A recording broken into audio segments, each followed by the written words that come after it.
I would like to talk to you today about the mindful entrepreneur. And I don't want to put you off if you think, mindfulness, that's not for me.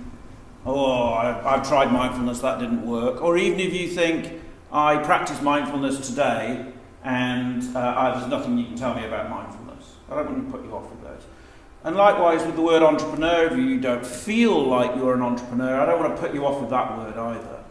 What I want to talk about is generally people who are working, whether they're an entrepreneur or within a company, about how a technique like mindfulness can help you live a happier life. Now that's a bold claim. And happiness, of course, is very subjective. Each person's definition of happiness is different, as is each entrepreneur's definition of success. So these are bold claims, but I'm going to stick with them and tell you why. So let's do a little bit of background. Why is a guy with a beard that's slightly out of control standing here in front of you, talking to you about these things? I started life as a software developer. It was so long ago that the most advanced technology we had in our office was a fax machine. And when we took it new out of the box, we decided we needed to send a fax, but we didn't actually know anyone else with a fax machine. And the only place that had a fit fax machine was Quick Print on the high street. So we sent them a fax because they were the only people we knew. So this was quite a long time ago. And after 2 years as a software developer, after I graduated, I got headhunted into what was then called a new business. We'd call it a startup now. And it was a software business. It was based in St Albans in Hertfordshire. I joined as a partner in the business. They gave me equity. I didn't know what that was. I phoned my dad and said, got this offer letter and it says I get equity. What is it? And he said, I think it's a union for actors. I'm not quite sure why you get that in a software company. So anyway, roll that clock forward. I moved to America and built the US operation from scratch. Took 4 years. I moved to Japan and built the Japanese operation from scratch. That took 2 years. And in 1994, we exited the company. And those of us that founded the company in the first place did quite well out of it. And I had the itch, and I started another one, which was a web development business. And I sold that and did quite well out of that. And by the end of the 90s, I'd had enough, and I moved into professional investing. I ran a family office for an Iranian billionaire, ran a fund in London, and invested in tech companies for 8 years. And I saw loads and loads of pitches from investors, and I thought I can help them do better pitches. So I gave up on investing, and I became an advisor to entrepreneurs. And as I did this more and more, I realised that the entrepreneurship journey was affecting the mental health of the people that I was working with.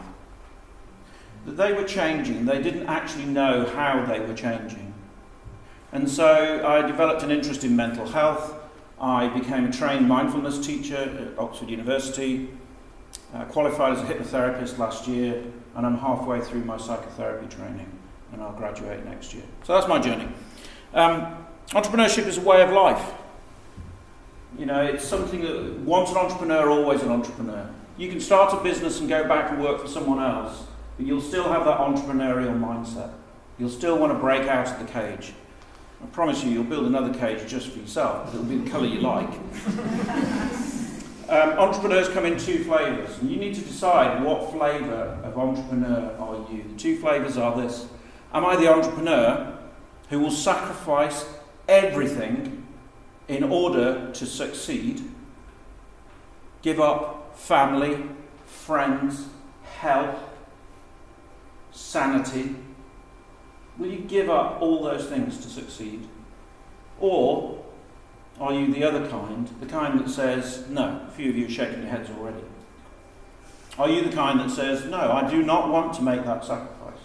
You think you might decide that pretty quickly and pretty early, but funnily enough, something happens to entrepreneurs when they start their journey. They start out by saying, no, I want a work-life balance. I saw Brent Hoberman last year talking to entrepreneurial entrepreneurial graduates. One of them said, can I have a work-life balance? He said, no, you can't. You've got to work 18 hours a day, 7 days a week for the next 5 years, or you won't succeed. Now, I like Brent, but that's a pretty stupid statement. Yes. Okay? The brains in lastminute.com was obviously Martha Lane Fox. Okay? It's a silly statement. Success is what you define it to be, and achieving it is a hard thing to do. But whatever way you decide you are going to be an entrepreneur, whether it's the give up everything, success is king, I want to be a billionaire, doesn't often happen by the way, or are you the kind of person who wants to have an impact, create something of value? Create something of value for your investors if you choose to have investors. Is that you? Once you've decided, you start your journey, you are going to find that your stress levels go up. And stress affects us in many different ways. It affects us physically. Hormones are released into our body that affect us physically. And whether you like it or not, those hormones actually have a detrimental effect on your physical systems. It affects you emotionally. If you've ever been stressed, have you ever been angry with someone? Who in this room has not been angry with someone? Do you remember that pulsing of the blood in your ears? That adrenaline going and that sheer rage? Fancy doing that for 10 years? Entrepreneurship can be like that sometimes. So, I'm a proponent of mindfulness, and I want to tell you that mindfulness is not meditation. Mindfulness is a way of living your life. It is a balance. It is understanding your reactions to events and other people and capturing them before you react.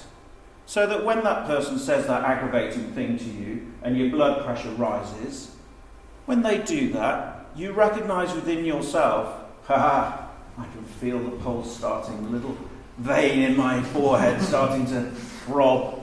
I know what that means.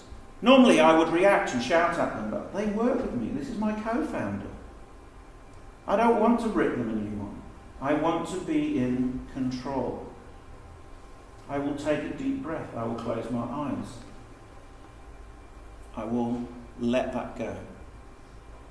I will think about what they've said. I will think about a response that helps us both move forward from where we are in a way that maintains the relationship I want to maintain with that person. This is what mindfulness can do for you. Meditation, as part of mindfulness, is simply a way of practicing these skills. You can, whilst meditating, imagine a scenario that perhaps makes you do things you don't actually like that you do. Maybe it is reacting with temporal rage. Maybe it is feeling like there's no hope. And as Andrew's already said, entrepreneurial journey is all about those peaks and troughs. It's life and death in a day, every single day for 20 years. That's what it feels like sometimes. So it's a big journey, and mindfulness can help you get over that. As a mindfulness teacher, I work in companies with teams to do guided mindfulness. You can do mindfulness yourself, or you can do it in the hands of a trained teacher. That's what I do. So I'm passionate about mental health in the workplace. My business partner and I, Petra, who's sitting at the back, have just formed a company called Cobalt Mental Health. We are totally focused on using technology to measure, monitor and improve the mental health of employees in the workplace. Preventative mental health is what I'm interested in. It's all about stopping those situations that we've already been discussing arising. It's all about being happier and more fulfilled, and yet still achieving the things that you define as success. So that's me, that's my journey, that's what I propose to you is a viable way for you to lead a happier life. Thank you very much for listening.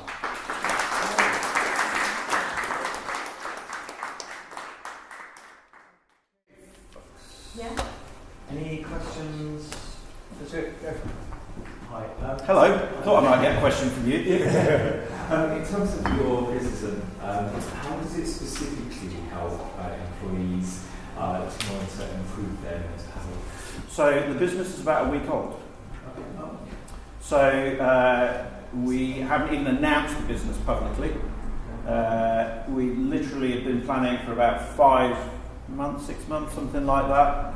We're just starting the development of the technology side of it.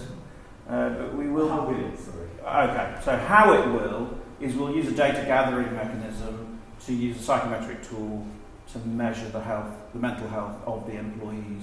That data will be confidential to the employee. The aggregated data will be collated and rolled up so that the employer can tell things about their company, but not about specific individuals. Okay. So how are you specifically helping to get to improve it though? I'm not going to tell you right now. Oh, right. Okay. But will it be more technological? I'll tell you what I'll do. When we do the launch event, I'll invite you. Right, okay, that's fine. But will it use technology to help people? No. Right, okay, so it's more... No. We're not creating a mindfulness app. You know, we're not creating an app that connects you with a counsellor through a Skype-like interface. We're not doing any of those things. But you're not saying what it's all about yet? Yeah. Oh, right, okay. No. Just give me that broad brush approach. Right, And we don't think we're in any way competitive with you. oh no, it doesn't matter. We work on that. Yeah, we knew about you, and we knew that wasn't the space that it was made any sense for us to go near. You're already covering it. First of all, I'd like to say I disagree with you. Okay. Your beard game is strong. I was just wondering if you've heard of the Headspace app, and I just wanted to get your thoughts on how what you're going to be doing is significantly different to Headspace, which allows people to practice mindfulness through an app. Daily sessions of 5 to 10 minutes. And it's got different packs depending on how you want to be mindful or meditate. So I don't see this as in any way a replacement.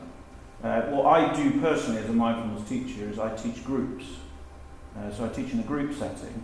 The clinical evidence for the use of mindfulness, particularly for stress reduction and for combating depression, shows that working in groups is more powerful than individually. But Headspace is something I use. It's something I've got on my phone. I think it's great. I think anything that guides people in the way that it does is brilliant. And you know, there's a reason why it's the world's leading mindfulness app. It's good at what it does. So I think anything that encourages people to practice and helps them practice in a guided way is excellent. All I do is I do groups. Okay, we're going to go on to the next one at this point. Keep throwing them up. Sorry, that's the second time I've stopped you getting in. Great, so if we get a hand, please, Flick's going to come up for our last session.